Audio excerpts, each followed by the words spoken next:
Hello guys, welcome है, स्वागत है आप सभी का हमारे इस यूट्यूब चैनल पर जिसका नाम है सीजी कंप्यूटर्स। लगातार जारी है जहां पर मिडावल हिस्ट्री की क्लासेस लगातार आप देख पा रहे हैं। और आज का जो टॉपिक है वही है, लगातार चल रहे हैं, 9 क्लास हो चुका है और आज 10वां क्लास है, 10वीं भाग है दिल्ली सल्तनत का। चलिए, आज दिल्ली सल्तनत एंड हो जाएगा, कंप्लीट हो जाएगा, ठीक है। तो आज क्या है, क्या बातें करेंगे वो हम देख लेते हैं। दिल्ली सल्तनत में क्या बचा है, तो सल्तनत कालीन प्रशासन व्यवस्था की बात करेंगे। आज जो करने वाले हैं वो क्या देखेंगे भाई,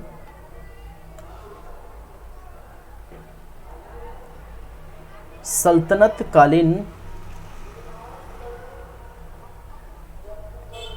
प्रशासनिक व्यवस्था।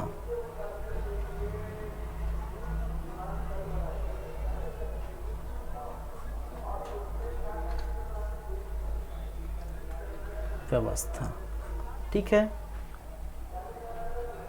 चलिए, सल्तनत कालीन प्रशासनिक व्यवस्था में यदि बात करें तो एक होता है केंद्रीय प्रशासन, केंद्र स्तर पर केंद्रीय प्रशासन। केंद्र प्रशासन के नीचे आपको देखने को मिलेगा प्रांतीय प्रशासन। क्या है? प्रांतीय व्यवस्था, प्रांतीय प्रशासन व्यवस्था। प्रांतीय प्रशासन व्यवस्था के नीचे आपको देखने को मिलेगा सिख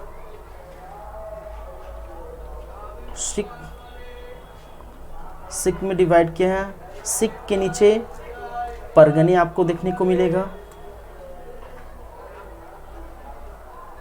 परगना, और परगनों को फिर से डिवाइड किया है किसमें? ग्राम में। क्या है? ग्राम। और ग्राम इस प्रशासन व्यवस्था का क्या है? सबसे न्यूनतम, ठीक है, सबसे न्यूनतम जो इकाई है, सबसे छोटी इकाई बोल सकते हैं, वो है ग्राम है। तो ग्राम होगा, बहुत सारे गांव जोड़ेंगे, ग्राम जोड़ेंगे तो परगना बनेगा। बहुत सारे परगना मिलते हैं तो सिख का निर्माण होता है, बहुत सारे सिख मिलेंगे तो प्रांत बनेगा, और बहुत सारे प्रांत मिल जाएंगे तो एक जो है केंद्र बनेगा। और केंद्र में आप जानते हैं, केंद्र में जैसे कि पिछले हमने प्रशासन व्यवस्था देखे थे मौर्य कालीन में, गुप्त कालीन में, तो केंद्र प्रशासन का जो सर्वोच्च होता था वो कौन होता था? वो राजा होता था, ठीक है। सर्वोच्च या मुखिया कौन होता है भाई साहब? राजा होता है। तो यहाँ पर भी केंद्रीय प्रशासन का सर्वोच्च या मुखिया कौन होगा? राजा होगा। लेकिन हम यहाँ राजा नहीं लिखेंगे, राजा के बदले हम बात करेंगे सुल्तान, ठीक है।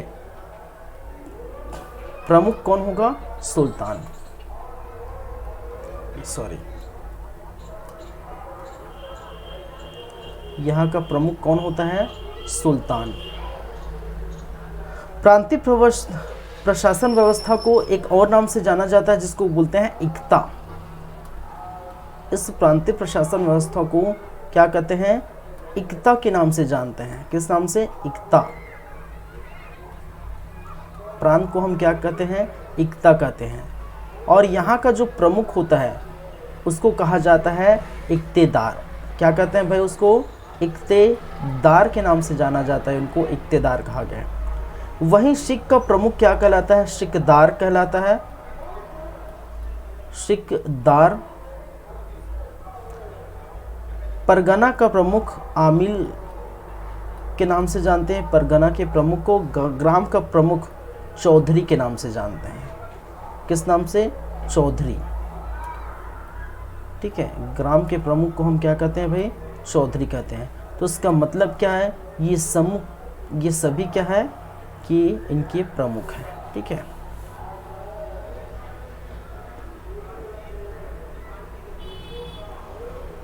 चलिए,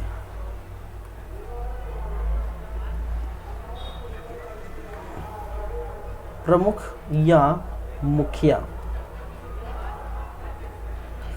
ठीक है। तो केंद्र का मुखिया सुल्तान, प्रांत का मुखिया इक्तेदार, सिख का मुखिया सिखदार, परगना का मुखिया आमिल और ग्राम का मुखिया चौधरी कहा गया है। तो ये हायरार्की आप क्या करेंगे, याद रखेंगे, ध्यान रखेंगे, ठीक है। देखिए समझाने वाली बात ये हो चुकी है, जितना हमने शासक व्यवस्था में, शासन में हम देखे थे, ठीक है, जहाँ पर शासकों की बातें हुई थी, तो वहाँ पर समझाने वाली बातें लगभग हो चुकी है। यहाँ पर सिर्फ आपको क्या करना है, चीज़ें याद करना है, क्योंकि याद करने वाली चीज़ें। और क्वेश्चन देखिए, क्वेश्चन सल्तनत कालीन प्रशासन व्यवस्था की बात करें तो क्वेश्चन यहीं से पूछे जाते हैं, ठीक है। जैसे मैंने कहा था मौर्य काल पढ़ाया था, तो मौर्य कालीन प्रशासन व्यवस्था आप ध्यान रखिए। गुप्त काल के समय मैंने बताया था कि गुप्त काल की प्रशासन व्यवस्था याद रखिए। साथ ही साथ गुप्त काल में और बहुत सारी चीज़ें हैं, गणित के क्षेत्र में, विज्ञान के क्षेत्र में, कला साहित्य ज्योतिष के क्षेत्र में, ठीक है। तो स्थापत्य के क्षेत्र में देखने को मिला, क्योंकि मंदिरों को उस समय निर्माण देखने को मिला था, तो उसमें आपको वो चीज़ें याद रखनी थी। और यहाँ पर सल्तनत कालीन प्रशासन व्यवस्था में ये सारी चीज़ें आपको याद रखनी है, ठीक है। तो क्वेश्चन यहीं से पूछे जाते हैं। चलिए आगे बढ़ेंगे, आगे की बातें करेंगे।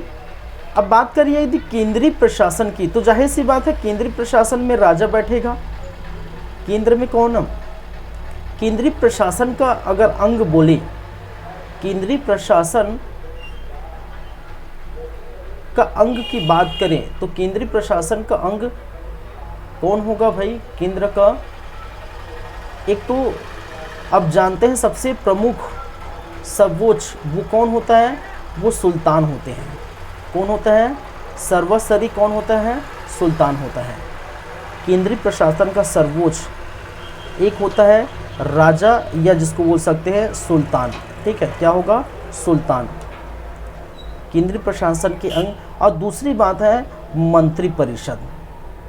अगर राजा है, सुल्तान है, तो बिना मंत्री परिषद की बातें नहीं होगी भाई साहब। क्यों बिना मंत्री परिषद की बातें नहीं होगी? क्योंकि मंत्री परिषद के साथ ही राजा क्या करेगा? अपने कार्य को एग्जीक्यूट करेगा, ठीक है। क्योंकि भाई इतना बड़ा राज्य है, इतना बड़ा केंद्र प्रशासन है, उसको संभालने के लिए अकेला कोई व्यक्ति काफ़ी नहीं होता है। तो राजा केंद्रीय प्रशासन का सर्वोच्च होता है, कहने का मतलब है सुल्तान केंद्रीय प्रशासन का क्या होता है? सर्वोच्च होता है। क्या होता है भाई साहब? सर्वोच्च होता है। इनको सर्वोच्च न्यायाधीश भी बोलते हैं। ये क्या होते हैं? सर्वोच्च न्यायाधीश होते हैं। सर्वोच्च न्यायकर्ता या न्यायाधीश होते हैं, ठीक है। ये बातें याद रखिए, पहली बातें। दूसरी बातें, मंत्री परिषद को बात करें तो मंत्री परिषद का कार्य करता है, क्या कार्य है? राजा को सलाह देने का कार्य है। इनका कार्य है राजा को सलाह देने का कार्य। सलाह देने का कार्य कौन करता है? मंत्री परिषद द्वारा की जाती है। कि राजा को भाई साहब जो भी उनके कार्य है उनमें वो क्या करता है? सलाह देता है मंत्री परिषद। सल्तनत कालीन प्रशासन में मंत्री परिषद को एक नाम दिया गया है, ठीक है। मंत्री परिषद, जैसे हमने कहा था भाई, जहाँ पर हम मौर्य काल पढ़ रहे थे तो उस समय मंत्री परिषद को किस नाम से जानते थे? तीर्थ के नाम से जानते थे, ठीक है। किस नाम से जानते थे? तीर्थ के नाम से जानते थे। जहाँ पर कौटिल्य ने 18 मंत्रियों के नाम दिए थे, 18 मंत्रियों के नाम बताए थे, ठीक है। तो तीर्थ के नाम से जाना जाता है मौर्यकालीन प्रशासन व्यवस्था में मंत्री परिषद। उसी प्रकार यहाँ पर सल्तनत कालीन प्रशासन व्यवस्था में मंत्री परिषद को एक नाम दिया जिसको कहा जाता है मजलिस ए खलवत। क्या नाम है भाई? मजलिस ए खलवत। मजलिस ए खलवत, ठीक है। क्या नाम है? मजलिस ए खलवत, ठीक है। और मंत्री परिषद की इनकी जो बैठक होती है, ठीक है, मंत्री परिषद की इनकी जो बैठक होती है उसका भी नाम इसी प्रकार है मजलिस ए खास, ठीक है, बैठक जिस स्थान में होता है उसको किस नाम से जानते हैं?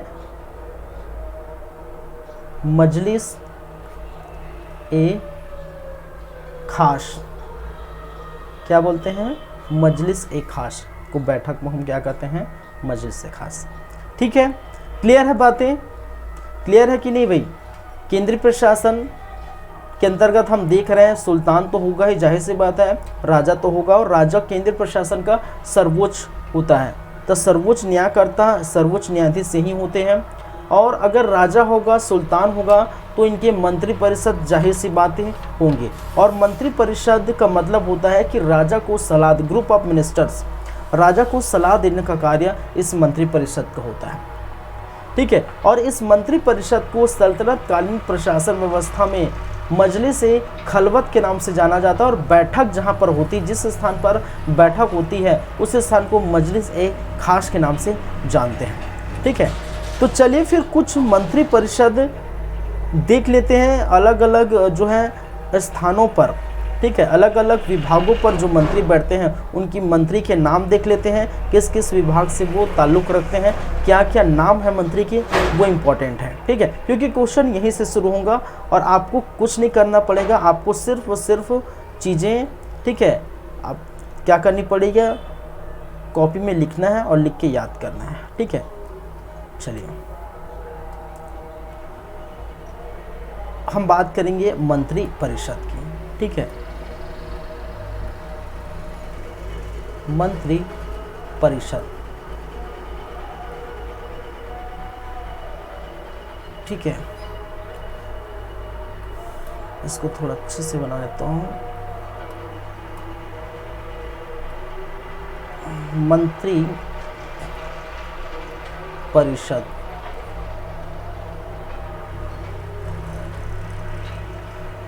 एक नाम आपको देखने को मिलेगा वजीर। क्या है? वजीर।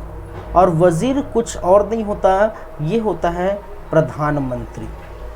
ठीक है, जैसे देखिए ना, मौर्य काल में कौटिल्य क्या था? वजीर था। ठीक है, कौन है? कौटिल्य वजीर था मौर्यकालीन प्रशासन में। चंद्रगुप्त मौर्य के समय जब अशोक आते हैं तो उस समय राधागुप्त बन जाते हैं, ये चीज़ें मैंने पढ़ाया हुआ था। ठीक है, तो वजीर जो प्रधानमंत्री कहलाते हैं, ये दीवान ए विजारत कहते हैं। वजीर को या प्रधानमंत्री को किस नाम से जाना जाता है? दीवान ए विजारत के नाम से जाना जाता है। ठीक है, दीवान ए विजारत, विजारत के नाम से जाना जाता है। पहली बातें, और ये इनके कार्य की बात करें तो राजस्व संबंधित कार्य, सुल्तान के साथ इनका जो है, सुल्तान के बाद इनका जो है, ठीक है, सुल्तान के साथ ये रहते हैं हमेशा। ठीक है, और राजस्व संबंधित कार्य ज़्यादातर देखते हैं, राजस्व संबंधी कार्य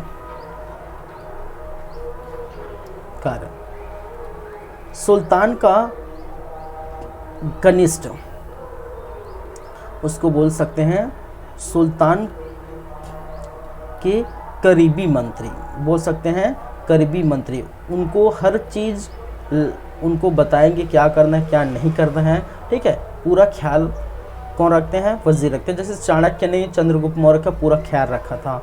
ठीक है, उसी प्रकार से ये पहली बात वजीर को हो गई। दूसरी बात एक होता है दीवान ए विजारत कहते हैं ना, याद रखिए, वजीर को दीवान ए विजारत कहते हैं। आरिज ए मुमालिक, आरिज ए मुमालिक, और आरिज ए मुमालिक सैन्य विभाग का मंत्री होता है। कौन सा विभाग भाई? सैन्य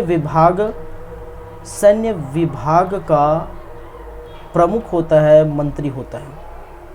दूसरी बातें।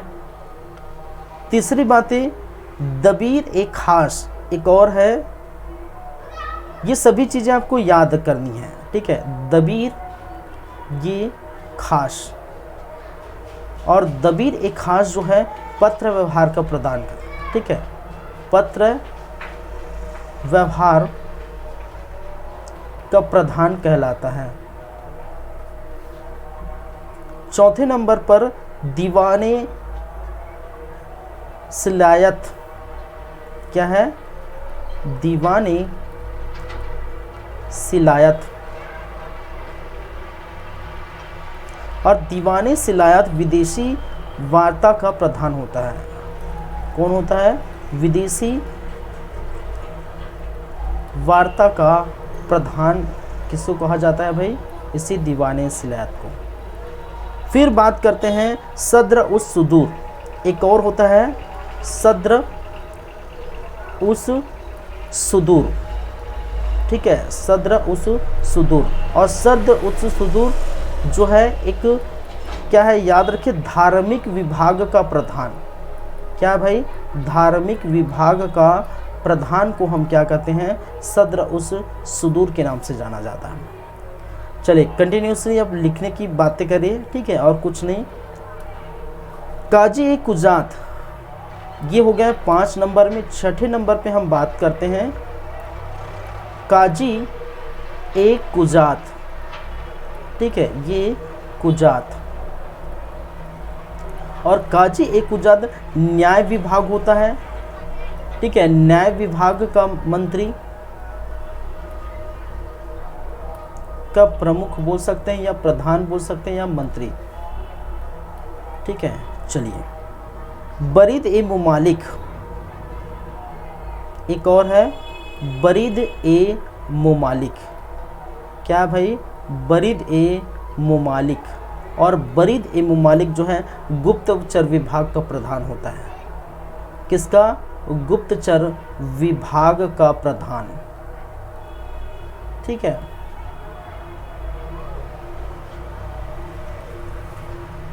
वहीं पर आगे बढ़ें तो 8वें नंबर वकील ए दर। एक है वकील ए दर। और वकील ए दर जो है राजा का व्यक्तिगत कार्य करने वाला मंत्री होता है।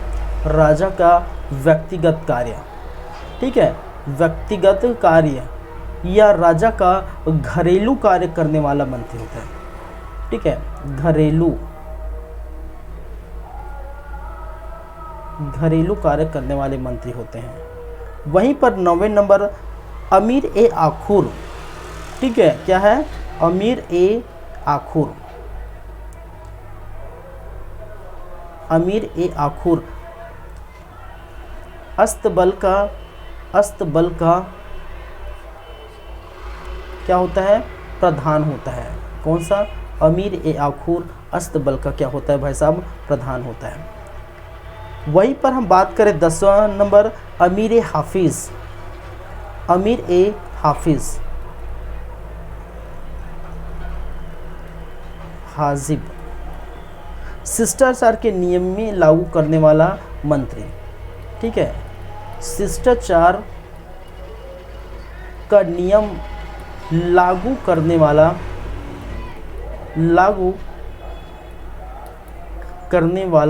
क्या होता है?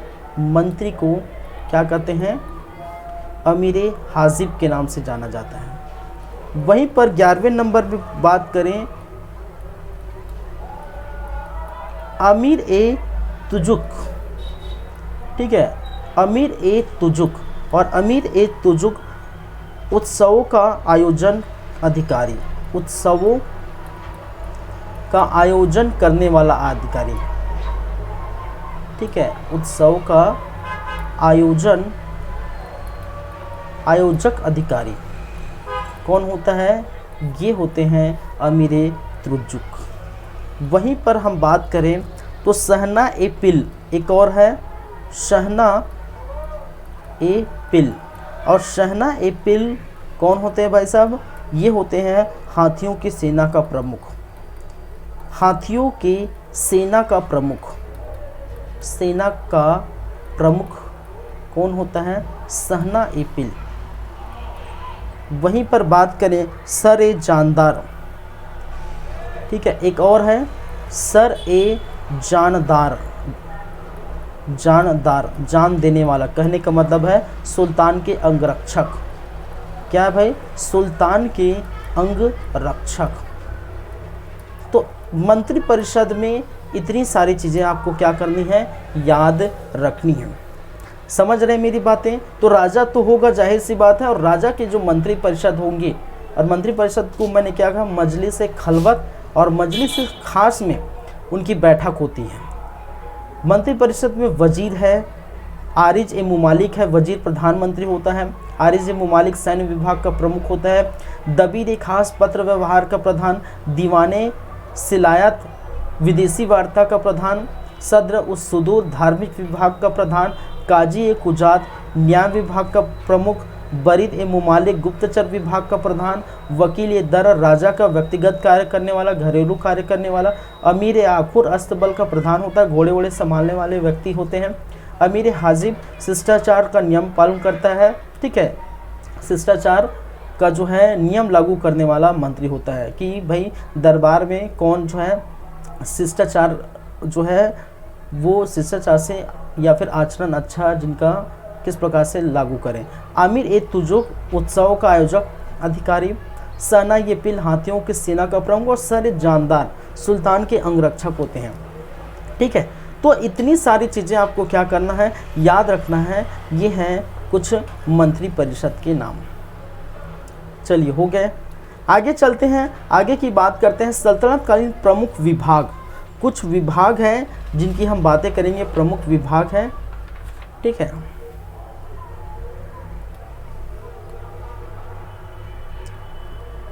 सल्तनतकालीन प्रमुख विभाग।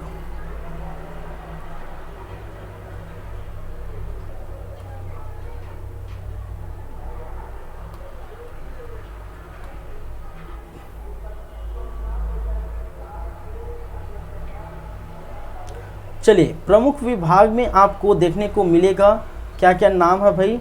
सबसे फर्स्ट जो नाम है वो है दीवान ए विजारत। ठीक है, दीवान ए विजारत, दीवान ए विजारत।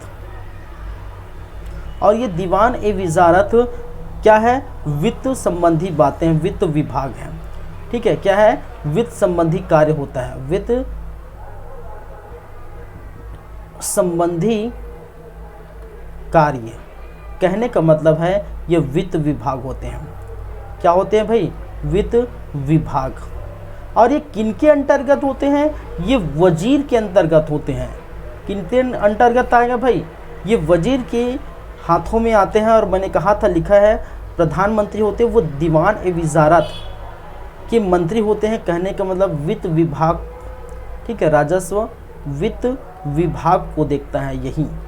ठीक है, कौन, ये वजीर जो है इसी वित्त विभाग को देखता है, इसी राजस्व विभाग को देखता है।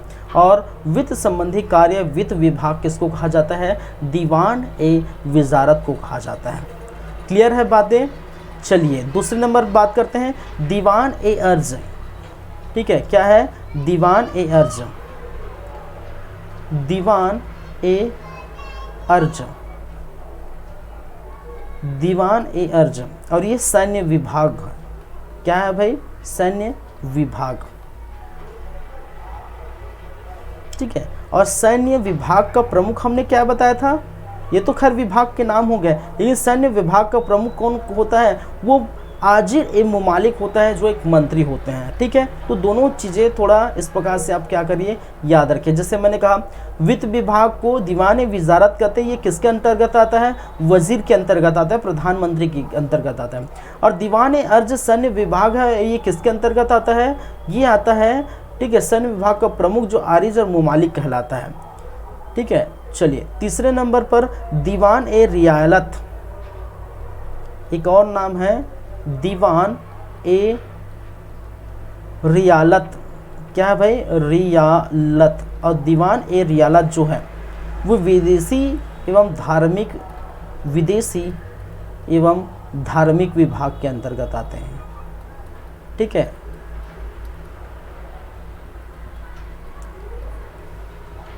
चलिए चौथे नंबर पर हम देखिए दीवान ए कोही,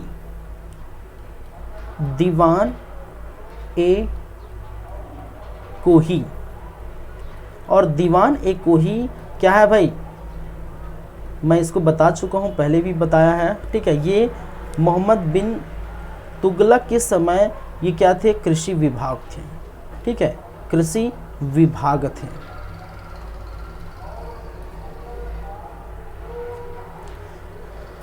पांचवें नंबर पर देखिए दीवान ए मुक्त खराज, दीवान ए मुक्त खराज और दीवान ए मुक्त खराज क्या है भाई साहब, ये राजस्व विभाग है, ठीक है, राजस्व विभाग है, ये भी याद रखिए। छठे नंबर पर बात करें दीवान ए इत्तिफाक, दीवान ए इस्तिहाक, और दीवान ए इस्तिहाक जानते हैं पेंशन विभाग होता है, ठीक है, पेंशन विभाग के नाम से जानते हैं। दीवान ए खैरात, दीवान ए खैरात, ये सभी फिरोज शाह तुगलक के समय थे, हमने बात किए थे भाई। दान विभाग होता है, दान विभाग होता है जहां पर क्या होते हैं, मुस्लिम जो कन्याएं हैं उनकी शादी के लिए, याद आ रहा है, ठीक है, उसके शादियों के लिए क्या की जाती है, ये विभाग देखते हैं। पेंशन विभाग भी इन्होंने ही किया था, ठीक है, दीवाने खैरात भी इन्होंने किया था, पेंशन विभाग, दीवाने खैरात। और दीवान ए बंदनगाह, क्या है, बंदनगाह, और ये क्या है, ये दास विभाग थे। और मैंने कहा था 1,70,000 दासों की नियुक्ति की थी, जिसमें से 40,000 दास निजी कार्य के लिए थे। वो किसने किया था, फिरोज शाह तुगलक, ठीक है, क्या है, फिरोज शाह तुगलक। चलिए, तो दीवान इस्तिहाक, खैरात और बंदगा ने फिरोज शाह तुगलक है। मुक्त खराज जो है अलाउद्दीन खिलजी का है। दीवान कोही कृषि विभाग जो है वो किसका है, मोहम्मद बिन तुगलक का है, ठीक है। दीवान अर्ज बलबन के समय देखने को मिला। तो ये सारी बातें आपको याद रखिए। चलिए, क्लियर है बातें, तो अच्छी बात है, क्लियर है तो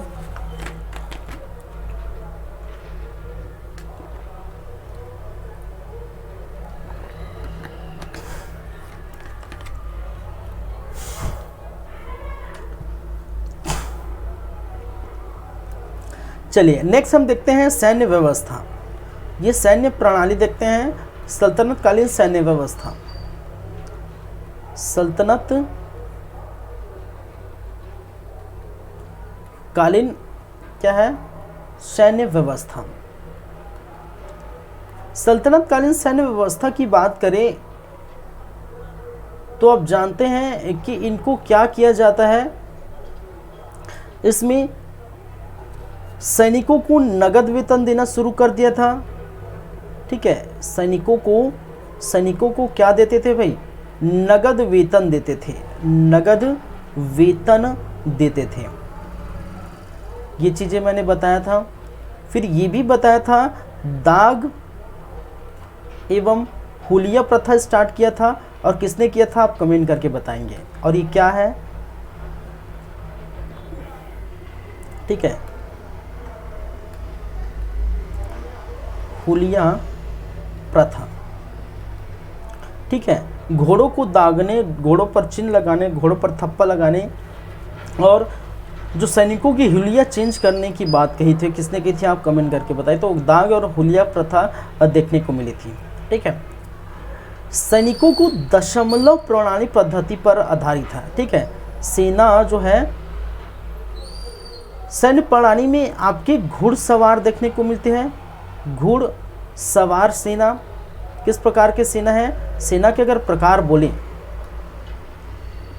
ठीक है, सेना के अगर प्रकार बोलें तो एक तो घुड़सवार सेना, एक आपको देखने को मिलता है घुड़सवार सेना, हाथी सेना, हाथी सेना और पैदल सेना देखने को क्या मिलता है, पैदल सेना। इसको मैं ऐसे लिख सकता हूँ यार, इससे अच्छा बेटर दिखेगा,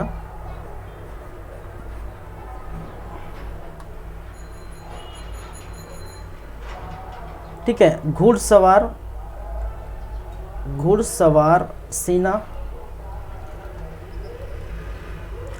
हाथी सेना,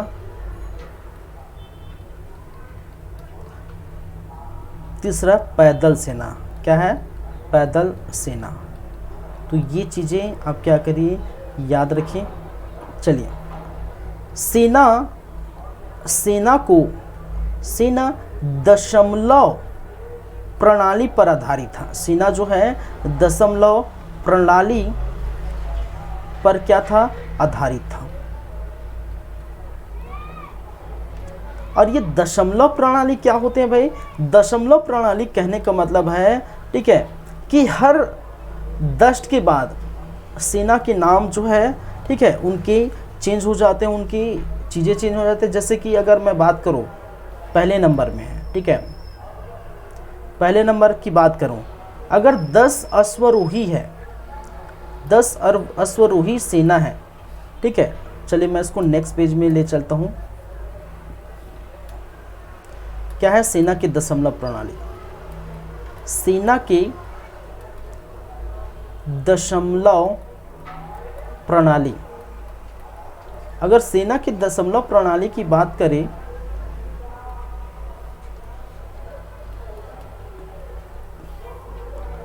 दस अश्वरोही की बात करें, ठीक है, तो 10 अश्वरोही सेना की बात करें तो ये होते हैं, इसको हम कहते हैं एक सर,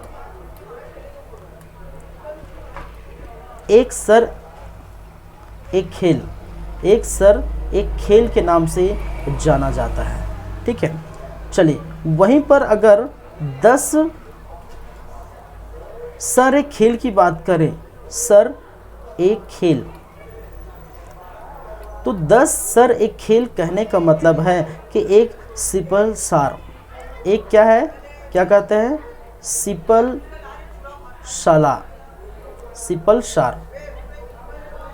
थर्ड नंबर में वहीं पर अगर 10 सिपल सार की बात करें, सिपह सार की बात करें, तो 10 सिपह सार बराबर कितना होता है?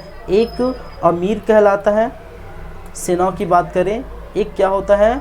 अमीर कहलाता है। और वहीं पर 10 अमीर की बात करें, 10 अमीर की बात करें, 10 अमीर की बात करें, तो 10 अमीर बराबर एक मलिक कहलाता है, एक मलिक कहलाता है। और 10 मलिक की बात करें, 10 मलिक की बात करें तो एक क्या कहलाता है? एक खान कहलाता है, ठीक है। तो इस प्रकार से 10-10 जब ऐड करेंगे, जैसे अश्वरोही सेना की जो संख्या इसमें, ठीक है, सेना की संख्या क्या है? 10 होगी। चलिए ठीक है, यहाँ पर मल्टीप्लाई हो जाएगा 10 × 10, ठीक है, 10 × 10। यहाँ पर आपको देखने को मिलेगा 10 × 10 × 10, यहाँ पर फिर से 10 × 10 × 10 × 10, फिर यहाँ पर फिर 10 अब ऐड कर लिए 10 × 10 × 10 × 10 × 10, ठीक है। तो इस प्रकार से ऐड होते जाएंगी सेनाएं और उसको हम इस प्रकार से नाम देखने को मिलता है।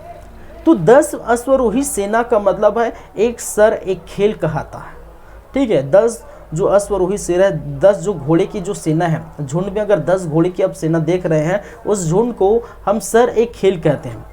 वैसी 10 सर एक खेल। अब 10 सर एक खेल कहने का मतलब है कि 10 × 10 मतलब 10 दहाम 100 अश्वरोही सेना। अगर 100 अश्वरोही सेना होगा तो उसको एक सिपल सार कहेंगे। और उसी प्रकार से 10 सिपल सार जोड़ेंगे, मतलब 100 के साथ फिर 10 जोड़ेंगे। कहने का मतलब है 1000 जो अश्व सेना है उसको एक अमीर बोलेंगे, 1 लाख को एक जो है जो 10, फिर 10,000 को हम क्या एक मलिक बोलेंगे, 1 लाख को एक खान बोलेंगे। तो इस प्रकार से जीरो आप क्या करें, बढ़ाते जाइए, 1 0 बढ़ाते जाइए, तो फिर उसको हम इस प्रकार से नाम लेते हैं, ठीक है। समझ गए मेरी बातें? तो 10 झुंड है, 10 घोड़े की झुंड है, 10 घोड़े का ग्रुप है, उसको सर एक खेल कहा गया है। फिर 10 और जोड़ देंगे, 10 और हम मल्टीप्लाई कर देंगे तो उसको एक सिपह सार कहा गया। तो इस प्रकार से वो चलता रहेगा। और ऐसी स्थिति होती है, ऐसे क्या होती है, ऐसे दशमलव प्रणाली में सेना की जो है बातें होती हैं। ठीक है, क्लियर है बातें। चलिए, तो ये है सैन्य प्रणाली, सैन्य व्यवस्था। ये हो गया भाई। आगे चलेंगे, आगे की बातें करेंगे, सल्तनत कालीन जो है साहित्य हम देखेंगे। नेक्स्ट क्या है, ये सभी देखिए बहुत ही इंपॉर्टेंट है। जितना आपका वो 8-10 दिन नहीं हुआ है ना, 8 दिन 9 दिन 9 क्लास, ठीक है, ये 10वां क्लास है। ठीक है, जितना मैंने क्या कहा, ये 10वां क्लास है जो है दिल्ली सल्तनत का। तो दिल्ली सल्तनत का ये 10वां क्लास है। तो जितना 9 क्लास में आपको देखने को मिला है वो एक ही क्लास में निकल जाए। कहने का मतलब यहाँ से भर भर के क्वेश्चन आते हैं। जितना 9 क्लास में नहीं आएगा उतना एक ही ये 10वीं क्लास में, कहने का मतलब ये वाले पोर्शन में खासकर क्वेश्चन पूछे जाते हैं। ठीक है, चलिए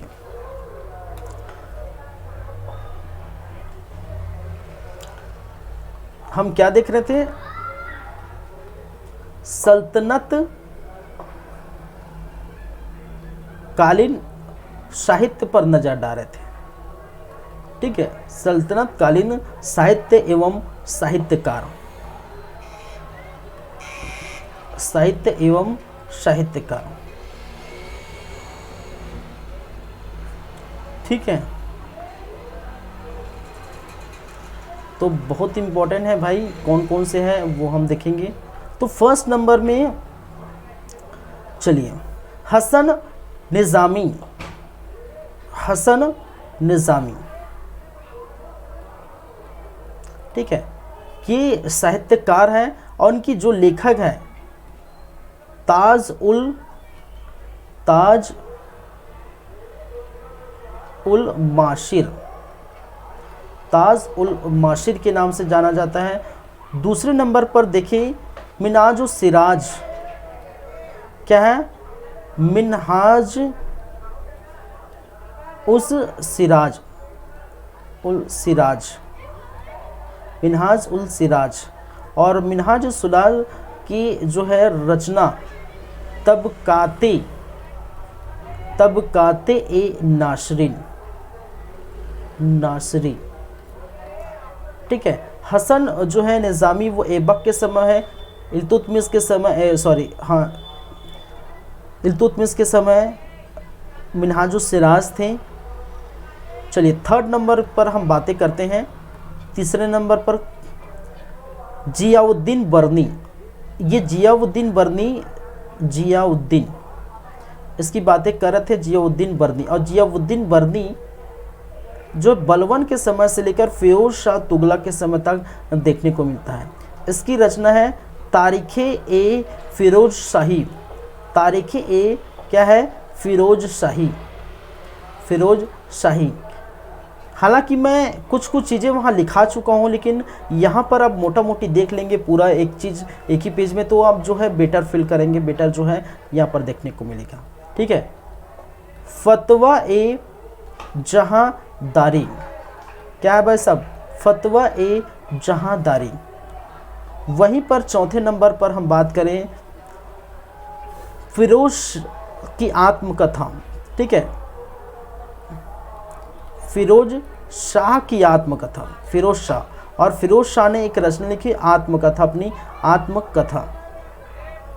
और इनकी आत्मकथा है, आप जानते हैं, फुतुहात ए फिरोज शाही। क्या है, फुतुहात ए फिरोज शाही। ये भी चीज़ें मैं बता चुका हूँ, फिर भी से। इब्न बतूता एक और है, इब्न बतूता। ठीक है, मोरक्को अफ्रीकी देश का निवासी था और मोहम्मद बिन तुगलक के समय भारत आया था। ठीक है, और इसको जो है दिल्ली का काजी नियुक्त किया था, इसके बारे में हमने बात की थी। और इसको दिल्ली का काजी नियुक्त किया था और इनको चीन भी भेजा था, दूध के रूप में चीन भी भेजा था मोहम्मद बिन तुगलक ने। ये बातें हमने की थी। किताब उल रेलहा। ठीक है, किताब उल रेहला, और रेहला नाम से इनके प्रसिद्ध जो है पुस्तक देखने को मिलती है। अहमद शरहिंद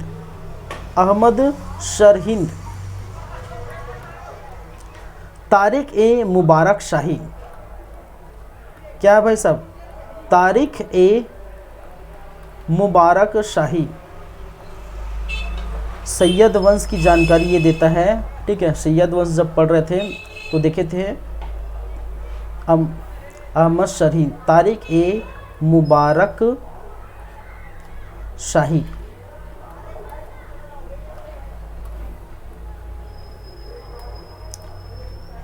ठीक है, आगे बढ़ते हैं। 7वें नंबर पर अगर बात करें तो ख्वाजा इमामी, ख्वाजा इशामी और ख्वाजा इशामी फुतुहात उस सलातिन, फुतुहात उस सलातिन, सलातिन इस नाम से क्या किया गई था? ठीक है, ये देखने को मिला था। अमीर खुसरो, अमीर खुसरो और अमीर खुसरो की जो रचना है वो बहुत सारे हैं। एक है किरान उस साहेन, अमीर खुसरो की ही रचना है। मिफ्ता उल फुतूह, मिफ्ता उल फुतूह, उल फुतूह ये भी इनकी रचना है। ठीक है, ख्वाजाइल उल फुतूह, खजाइल उल फुतूह ये भी इसकी रचना है। आशिका, आशिका ये भी इसकी रचना है भाई। नूर सिपिहर, सॉरी नूह सिपिहर, सिपिहर ये भी इसकी रचना है। और तुगलक नामा, तुगलक नामा ये भी इसकी रचना है। और ये बलबन से लेकर मोहम्मद बिन तुगलक तक देखने को मिला था। ठीक है, ये बलबन से मोहम्मद बिन तुगलक, मोहम्मद बिन तुगलक तक क्या थे भाई साहब? ये इनके समय तक रहे थे। कौन? अमीर खुसरो। चलिए, एक और नाम है, एक है जिया नक्खी, जो तुती नामा लिखा, जिन्होंने क्या लिखा है? तुती नामा लिखा है। क्या लिखा है भाई? तुती नामा। ठीक है, ठक्कर पेरू, ठक्कर पेरू और ठक्कर पेरू ने लिखा है द्रव्य परीक्षा। ठीक है, द्रव्य परीक्षा। चलिए, तो इस प्रकार से बहुत सारी बातें साहित्य में, इतनी सारी जो है बातें आप देख लीजिए, कर लीजिए जो भी है, और यही है भाई, और कुछ नहीं है ज़्यादा कुछ खास है। ठीक है, 2 मिनट।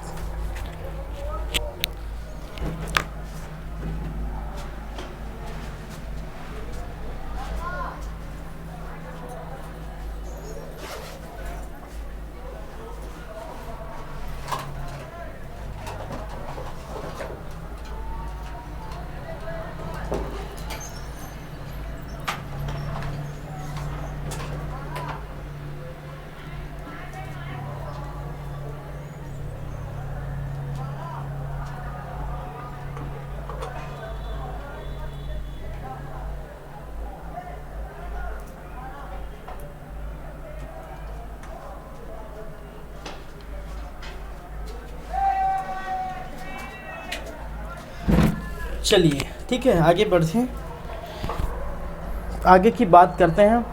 तो ये सारी चीज़ें लगभग हो चुकी है। थोड़ा और बात कर लेते हैं इनकी जो है स्थापत्य से जुड़ी बातें, स्थापत्य। ठीक है, तो उसके बाद ये हो जाएगा आपका फिनिश, आपका सल्तनत कालीन जो है क्या हो जाएगा? फिनिश हो जाएगा। ठीक है, तो सल्तनतकालीन स्थापत्य कला, सल्तनत कालीन स्थापत्य कला भाई साहब, स्थापत्य कला। और सल्तनत कालीन स्थापत्य कला में हम बात करेंगे एक एक करके। तो सबसे फर्स्ट कुतुबुद्दीन ऐबक की, कुतुबुद्दीन ऐबक जो गुलाम वंश का जो शासक रहा है, और इनकी जो है स्थापत्य कला क्या क्या उन्होंने बनवाया है वो हम देखते हैं। हालांकि मैं बता चुका हूँ फिर भी से, कुव्वत ए इस्लाम मस्जिद, ठीक है, दिल्ली पर कुव्वत ए इस्लाम मस्जिद बनवाया था। ठीक है, इन्होंने कुतुब मीनार बनवाया था, कुतुब मीनार का निर्माण किया था दिल्ली पर। कुतुब 2.5 दिन का झोपड़ा, ठीक है, क्या है 2.5 दिन का झोपड़ा, दिन का झोपड़ा जो अजमेर में बना था। ठीक है, दोनों दिल्ली में बने थे और 2.5 दिन का झोपड़ा अजमेर में बना था, ये हम देखे थे। चलिए वहीं पर हम इल्तुतमिश की बात करें, इल्तुतमिश की बात करें तो इल्तुतमिश ने कुतुब मीनार को पूर्ण किया था, कुतुब मीनार को पूरा किया। ठीक है, जो इल्तुतमिश गुलामों का गुलाम कहलाता है और ऐबक का जो है गुलाम था और दमान भी था। ठीक है, चलिए सुल्तानगढ़ी का मकबरा भी इन्होंने बनाया भाई, सुल्तानगढ़ी का मकबरा, सुल्तानगढ़ी का मकबरा जो दिल्ली में है और तुर्क शासक द्वारा निर्मित पहला मकबरा है। ठीक है, तुर्कों द्वारा निर्मित पहला प्रथम मकबरा। ठीक है, और जो कहाँ पर है, दिल्ली पर है। तो ये भी दिल्ली पर है आपका, ये दोनों दिल्ली पर है, ये अजमेर में है, आप जानते हैं। ठीक है, ये सारी चीज़ बता चुका हूँ। चलिए इल्तुतमिश का अकबरा, इल्तुतमिश का अकबरा मकबरा है, अकबरा कहाँ बोल दिया, मकबरा जो दिल्ली में है, इल्तुतमिश का मकबरा ये भी दिल्ली में है।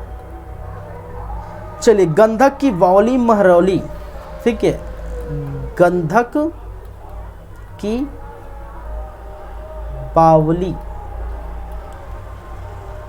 महरौली, और महरौली बोल दिया, इसका मतलब क्या है, ये भी क्या है, दिल्ली में है। चलिए आगे बढ़ते हैं, थर्ड नंबर की बात करते हैं बलबन की।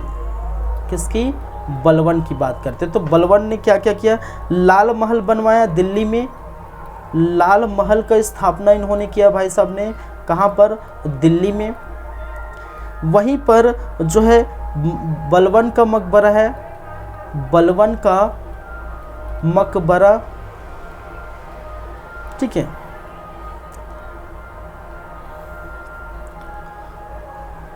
चौथे नंबर पर अलाउद्दीन खिलजी की बात करें, अलाउद्दीन खिलजी, और अलाउद्दीन खिलजी ने क्या क्या किया रहा, अलाई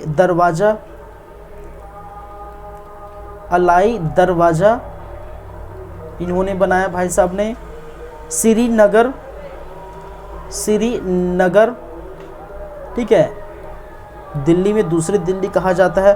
1000 स्तंभ वाला महल, 1000 स्तंभ वाला महल दिल्ली में बनाया था, स्तंभ वाला महल।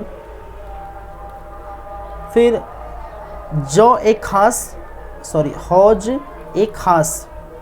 हौज एक खास भी इन्होंने बनाया था। चलिए 5वें नंबर पर गैसुद्दीन तुगलक,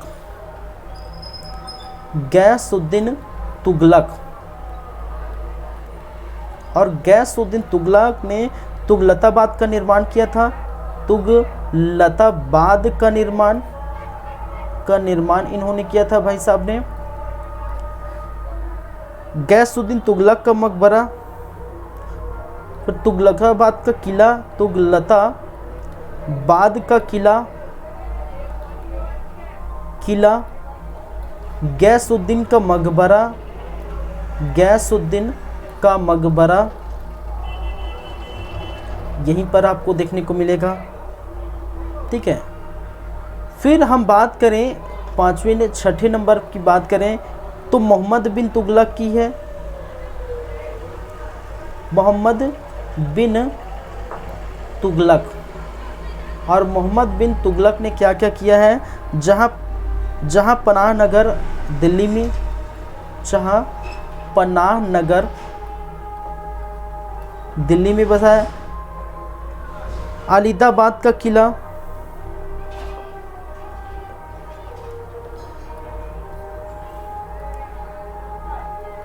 अलीदाबाद का किला कहाँ किया, ये भी दिल्ली में है।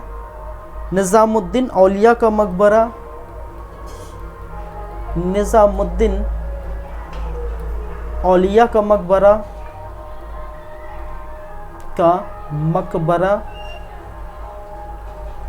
ये सभी जो है सभी के सभी कहाँ हैं, दिल्ली में देखने को मिले हैं। ठीक है, क्योंकि दिल्ली सल्तनत पड़ा है तो ज़्यादातर जो है दिल्ली में देखने में। फिरोज शाह तुगलक,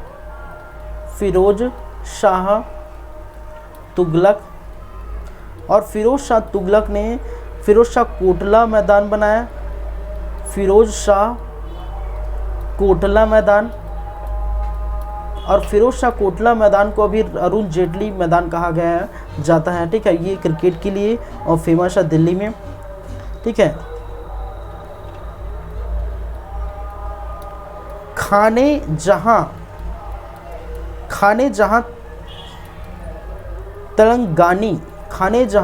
तेलंगानी का मकबरा बनाया गया था। ठीक है, 8वें नंबर पर सिकंदर लोदी। चलिए, आगरा का निर्माण किया था, आगरा शहर का निर्माण किया था। साथ ही साथ मोठ मस्जिद दिल्ली में देखने को मिला था। मोठ मस्जिद का निर्माण कहाँ किया था, दिल्ली में किया था। ठीक है, तो ये सारी बातें हैं जो आप देख लीजिए, पढ़ लीजिए, बहुत ही ज़्यादा इम्पोर्टेंट है। ठीक है, अब ज़्यादा है तो और बुक रिफ़र कर सकते हैं, बुक रिफ़र करिए थोड़ा बहुत और देख लीजिए, क्योंकि यहाँ इतनी सारी चीज़ें हैं, इतनी सारी बातें हैं जो इम्पोर्टेंट, मैंने कहा, मैं बार बार बोल रहा हूँ, जो इसके पिछले 9 क्लास मैंने जो पढ़ाए हैं। ठीक है, इसके पिछले 9 क्लास 9 लेक्चर हुए हैं, वो उतना इम्पोर्टेंट भले हालांकि नहीं है जितना ये है। ठीक है, तो ये 10-12 पेज का जो चीज़ें हैं वो बहुत ही इम्पोर्टेंट रखती हैं।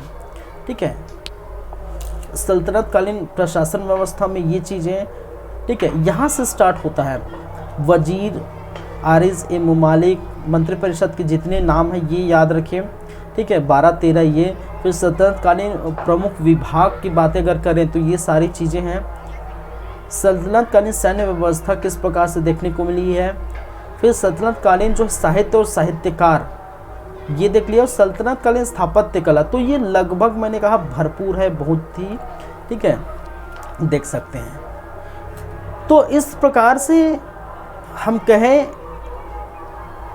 कि चीज़ें जो है समाप्त हो जाती हैं। ठीक है, कि दिल्ली सल्तनत की बातें पूरी तरह से क्लियर हो जाती, पूरी तरह से समाप्त हो जाती हैं।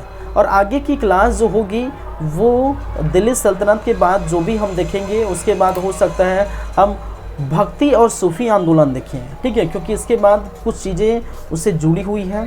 ठीक है, कुछ चीज़ें जुड़ी हुई, भक्ति और सूफी आंदोलन पहले देखेंगे। तो भक्ति और सूफी आंदोलन देख लेंगे। ठीक है, या उसके पहले विजयनगर जो है, विजयनगर और बहमनी। ठीक है, क्योंकि इसी समय, ठीक है, मोहम्मद बिन तुगलक के समय ही आप जानते हैं 1336 के पास आप विजयनगर जो है साम्राज्य की स्थापना की थी, जो है हम्पी में। ठीक है, हरिहर और बुक्का नामक जो है दो भाई ने 1336 में मोहम्मद बिन तुगलक के समय क्या किया था, विजयनगर जो है साम्राज्य की स्थापना की थी। 1347 में बर्मनी राज्य की स्थापना की थी हसन गंगू नामक एक व्यक्ति ने। तो इनकी बातें क्योंकि इसी समय की गई थी तो इनकी बातें भी पहले कर लेंगे। उनके बाद जो बातें होंगी वो फिर सूफी संत, भक्ति आंदोलन और सूफी आंदोलन की हम बात करेंगे, ठीक है। भक्ति आंदोलन और सूफी आंदोलन, और भक्ति और सूफी विजयनगर साम्राज्य और बहमनी साम्राज्य सब हो जाएंगे, तब हम देखेंगे मुगल साम्राज्य, और मुगल हो जाएंगे तो मराठा देखेंगे, ठीक है। और इस प्रकार से धीरे धीरे लगभग ये ख़त्म होने की बातें करेंगे इस प्रकार से, ठीक है। तो ये ऐसे कंटिन्यूसली हम चलेंगे, ठीक है। तो मुगल भी बहुत समय लगेगा, वो भी जो है 15 लेक्चर तो लग जाएगा पूरा मुगल ख़त्म करने तक। मुझे 10 से 15 12 से 15 बोल सकते, 10 से 15 नहीं 12 से 15 जो है टॉपिक लग जाएगा। ये 10 लगा वो 12-15 लग सकते हैं, ठीक है। चलिए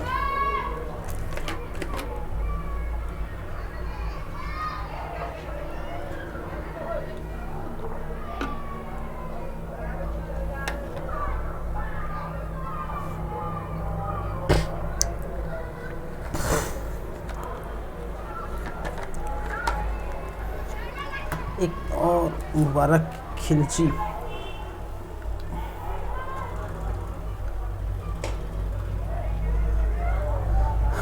एक और यहाँ पर ऐड कर लीजिए, यहाँ पर दिखाई दे मुबारक खिलजी का नाम याद करें, मुबारक खिलजी, एक और ऐड कर लीजिए मुबारक खिलजी, जिन्होंने ऊखा मस्जिद का निर्माण किया है। ऊखा मस्जिद, और ये कहाँ किया भाई साहब, ये राजस्थान में। कहाँ पर, राजस्थान में ऊखा मस्जिद का निर्माण किया है मुबारक। तो ये थोड़ा कुछ रह गया था, उसको भी आप क्या है याद रखिए। चलिए ठीक है, तो इतनी सारी चीज़ें आप याद रखिए, बहुत इंपॉर्टेंट, मैं बार बार बोल रहा हूँ, बहुत ही ज़्यादा इंपॉर्टेंट है, ठीक है। तो चलिए फिर चलते हैं, हम मिलते हैं नेक्स्ट टाइम, तब बातें करेंगे आगे की। चलिए ठीक है, thank you class, thank you guys.